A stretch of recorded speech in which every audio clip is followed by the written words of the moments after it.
Hey everyone, welcome to my new video Philosophers in the Field of ECC। Second video है ये और western thinker का second part फ्राइडरिच फ्रॉयबल आज हम पढ़ेंगे, जिसकी जन्म तिथि है 1782 और मृत्यु तिथि है 1852। ठीक है, तो चलिए शुरुआत करते हैं बिना देरी किए। तो फ्राइडरिच फ्रॉयबल, सबसे पहले हम इनके थोड़े से शुरुआती जीवन के बारे में जान लेते हैं, फिर आगे इनके एजुकेशन से उस प्रणाली दी है, फिर उस पर चर्चा करेंगे।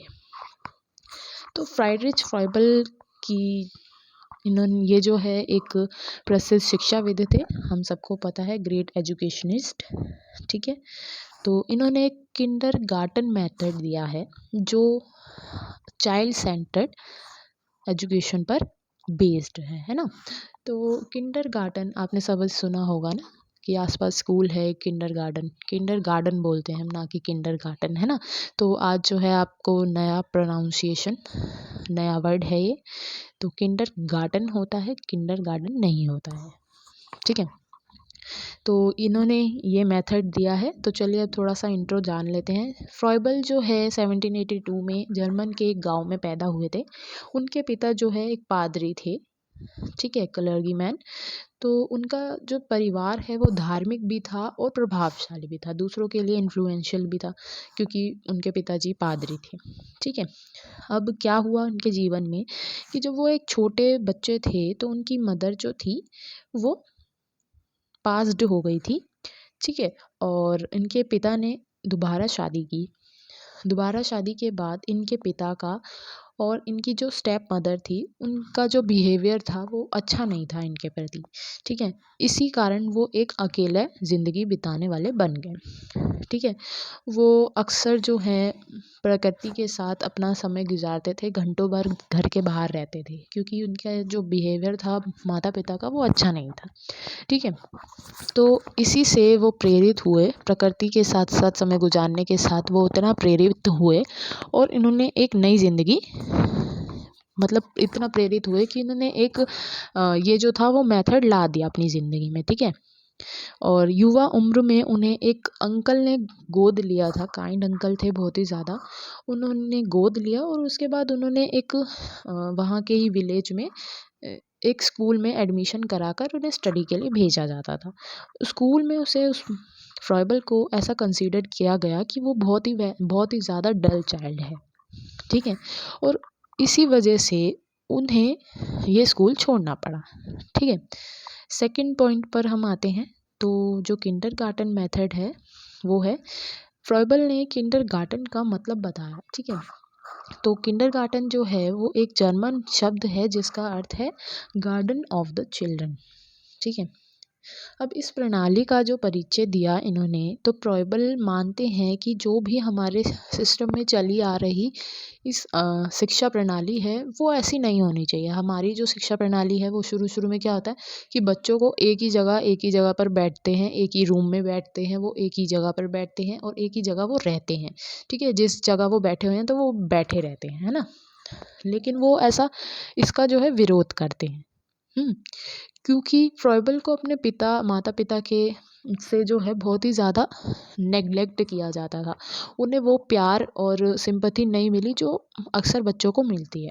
तो इसी से वो ज़्यादा इन्फ्लुएंस हुए और उन्होंने सोचा कि बच्चों के लिए एक ऐसी शिक्षा प्रणाली लेकर आएँ जिससे जो है छोटे बच्चों की जो जितनी भी नीड्स हैं वो पूरी हो सके। ठीक है, इसी के साथ साथ उन्होंने एक नारा भी दिया, let us live for our children. हम अपने बच्चों के लिए जीना जाने। ठीक है, तो किंडरगार्टन जो सिस्टम था वो पूरी तरह से बेस्ड था एक प्रिंसिपल पे। वो प्रिंसिपल है टीचिंग चिल्ड्रन थ्रू प्ले। खेल के द्वारा बच्चों का प्रशिक्षण हो, जितना भी वो सीखें वो सिर्फ और सिर्फ खेल की वजह से सीखें। ठीक है, ना ही उन्हें हाथों में पेंसिल दिए जाए और ना ही पेपर। ठीक है, लॉ ऑफ यूनिटी।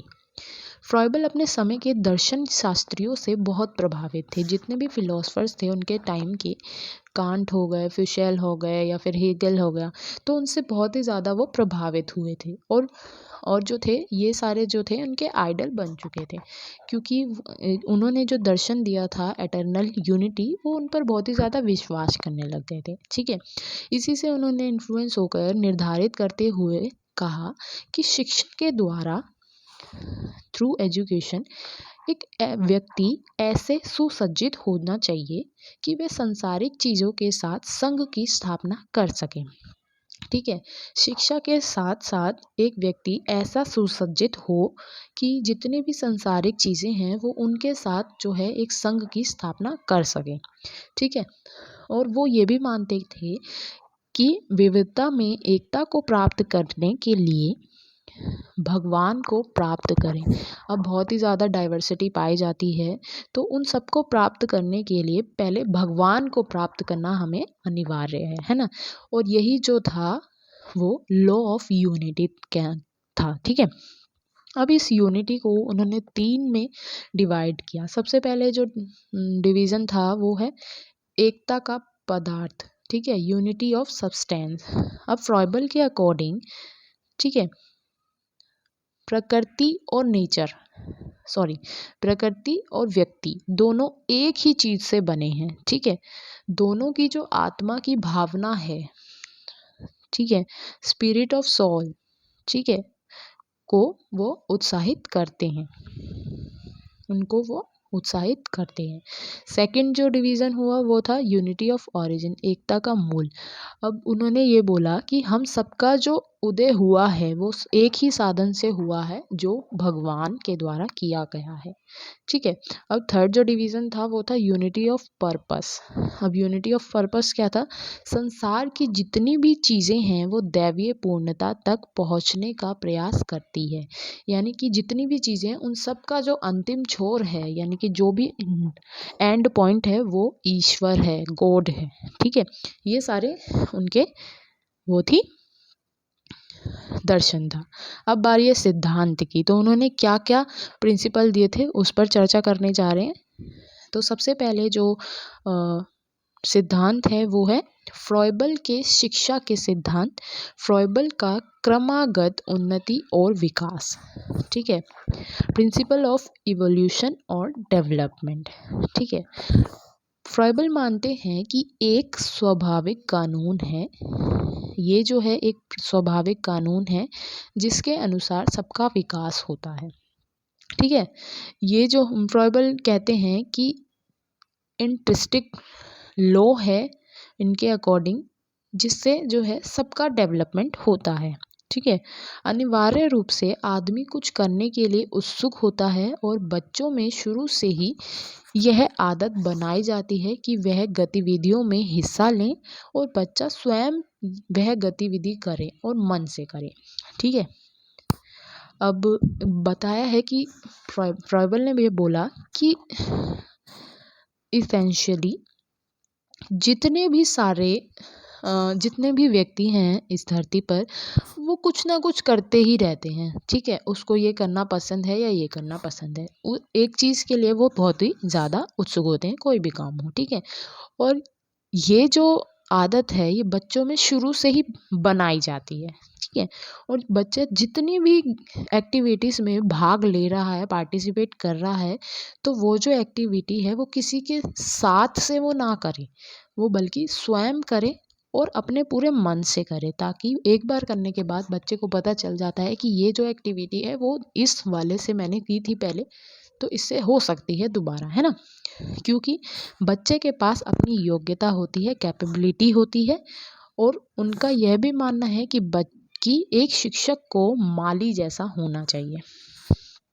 ठीक है, और बच्चे ये मानते हैं कि that a teacher like a gardener. ठीक है, कि उनके लिए एक ऐसा एटमॉस्फेयर डेवलप करे कि वो आराम से एक्टिविटीज़ को करने में मन लगाएं। ठीक है, सेकंड सिद्धांत है हमारा स्वयं गतिविधि का सिद्धांत। ठीक है, तो क्या था हमारा प्रिंसिपल ऑफ सेल्फ एक्टिविटी। ठीक है, फ्रॉइबल ने बच्चों की वास्तविक वृद्धि और विकास पर बल दिया जो वे स्वयं करके अर्जित करता है। ठीक है, जो भी रियल ग्रोथ थी और डेवलपमेंट ऑफ जो चाइल्ड था वो उस पर एम्फेसाइज करके, ठीक है, उस पर एम्फेसाइज किया और उन्होंने बोला कि वो जो स्वयं करके अर्जित करता है वो उनकी वास्तविक वृद्धि और विकास है। अगर बच्चों को अकेला छोड़ दिया जाए तो वो अपने आप गतिविधि करने और क्रिया मूवमेंट जितने भी होती हैं और विचारों को ला सकता है। ठीक है, अगर बच्चों को वो अकेला छोड़ दें तो वो स्वयं जितने भी क्रियाएं हैं या फिर कोई भी एक्टिविटी है या फिर कोई भी वो थॉट बच्चे ला रहे हैं वो ला सकते हैं। ठीक है, वो ये भी मानते हैं कि बच्चा स्वयं करके सीखता है। जैसे मारिया मोंटेसरी मानती है कि लर्निंग बाय डूइंग, बच्चा स्वयं करके सीखता है। इनका भी यही मानना है कि लर्निंग बाय डूइंग। ठीक है, और साथ के साथ इन्होंने प्ले को बहुत ही ज़्यादा महत्वपूर्ण माना है और किंडरगार्टन सिस्टम बताया है। ठीक है, नेक्स्ट सिद्धांत है हमारा खेल के द्वारा सीखने का सिद्धांत। ठीक है, principle of learning by playing. ठीक है, यह प्रथम पुरुष था। ठीक है, फ्रॉइबल पहले आदमी थे जिनसे शिक्षा के क्षेत्र में खेल की एकता महसूस होती थी। ठीक है, यूनिटी ऑफ प्ले यानी कि खेल की एकता कैसे बच्चों की शिक्षा में एक योगदान कैसे करती है वो ये मानते थे। ठीक है, उसने इसे एक साधन या एजेंसी के रूप में उपयोग किया। ठीक है, वो मानते थे कि खेल एक साधन है या फिर एक एजेंसी है जिससे बच्चों का डेवलपमेंट होता है। बच्चे खेल के प्रति आकर्षित होते हैं। ठीक है, सिंपल सी बात है, छोटे बच्चे खेलते बहुत ज़्यादा हैं और थकते भी नहीं है ना, तो बहुत ही ज़्यादा अट्रैक्ट होते हैं टूवर्ड्स प्ले, इसलिए यह उनकी रुचि को उकसाता है और उनमें आनंद का बोध होता है। ठीक है, जो जिस भी खेल के खेल में वो रुचि दिखाते हैं तो उसमें उनको आनंद भी आता है, ये बेसिक है ना। इस विधि के तहत काम खेल बन जाता है। ठीक है, जो भी काम होता है वो खेल में निपटा दिया जाता है। ठीक है, और बच्चा इसे खुशी से कर सकता है, खुशी भी कर ले होती है उसे। ठीक है, इस विचार से अपनी शिक्षा प्रणाली की नींव डालने वाला था। ठीक है, यही विचार था कि शिक्षा प्रणाली की ये नींव थी। ठीक है, और इस अवस्था में मनुष्य के जीवन का शुरू सबसे आध्यात्मिक क्रिया खेल है।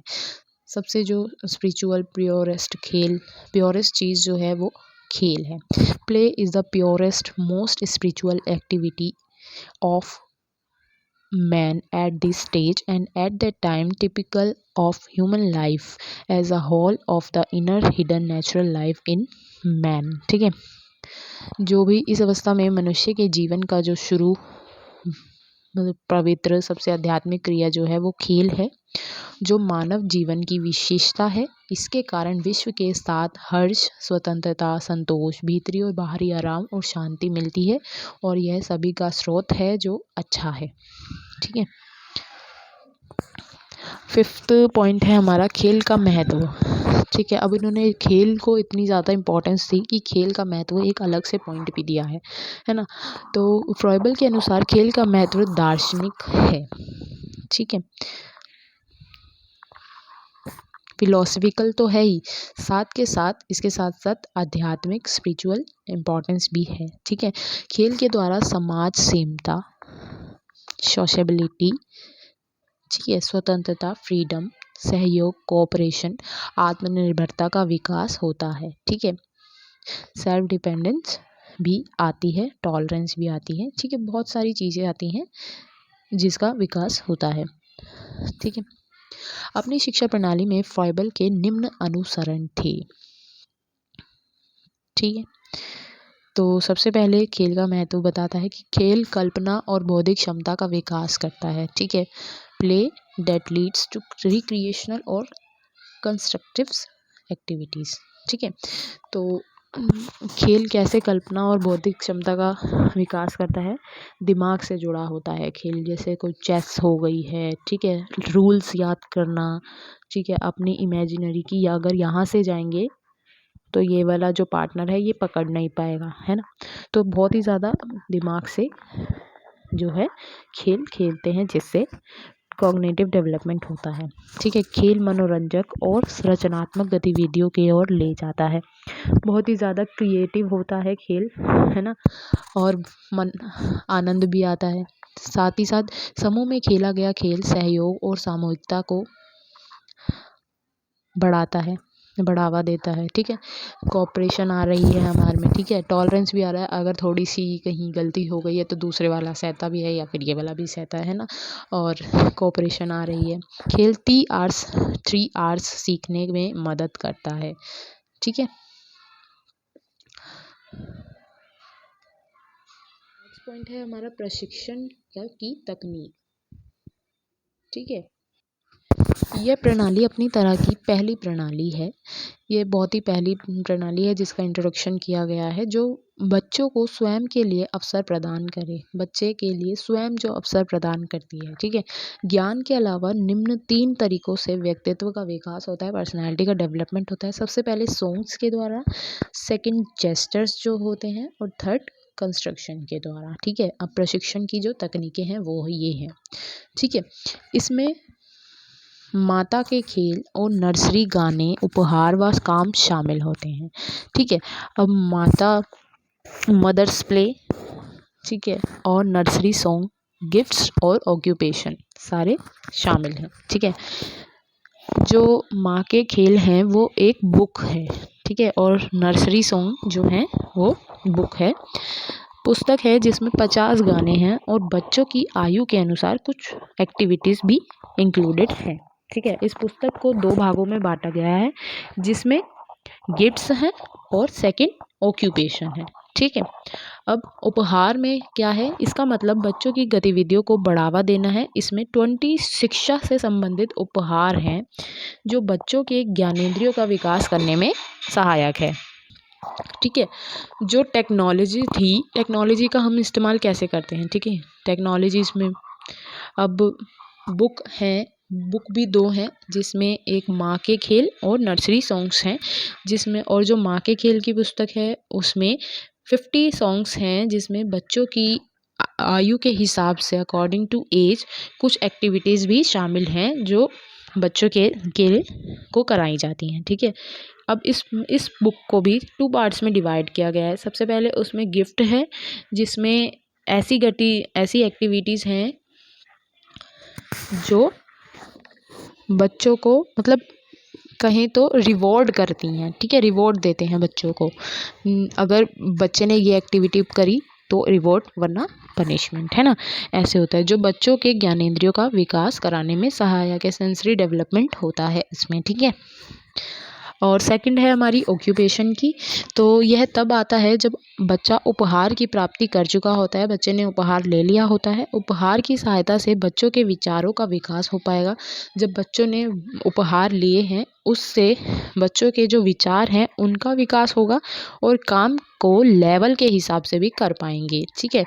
लाइक बिल्डिंग ब्लॉक्स के में जो कंस्ट्रक्शन वाला काम है वो अगर करें तो जैसे जैसे उपहार लिया तो उनके थॉट में जो है डेवलपमेंट होगी और उसके अकॉर्डिंग कौन सा ब्लॉक जो है यहाँ पर फिट होगा, ये कंस्ट्रक्शन कहलाएगा, ठीक है। लास्ट पॉइंट है अब हमारा शिक्षक की भूमिका। अब बच्चों के लिए शिक्षक क्या करेगा, तो ये भी तो महत्वपूर्ण है। अगर किंडरगार्टन स्कूल खोले गए हैं तो टीचर्स तो होंगी, है ना, तो अब शिक्षकों को क्या करना है वहाँ पर, बच्चों को दिशा निर्देश देना, जो भी गाइडलाइंस हैं, क्योंकि बच्चों को वो एक्टिविटीज़ जो भी हैं वो खुद करनी है, तो थोड़ी सी वो गाइडेंस दे सकती है कि अगर ये एक्टिविटीज़ तुमसे यहाँ पर अटक गए हो तो तुम इसे ऐसा पूरे कर सकते हो, है ना, देना, पर यह बिना लगे कि बच्चों को गाइड किया गया है, ठीक है।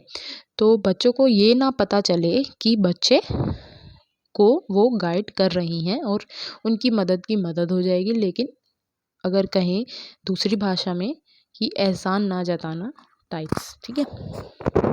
सेकंड है नैतिक मूल्य सिखाएं। नैतिक मूल्य लाइक सुबह जल्दी उठें, अपना काम स्वयं करें, बड़ों के पैर छुएं, आदर करें, ठीक है, सच बोलें, जो भी स्पिरिचुअल्स आध्यात्मिक होते हैं वो हो, ठीक है, अच्छा बुरे में फ़र्क सिखाएं, ठीक है।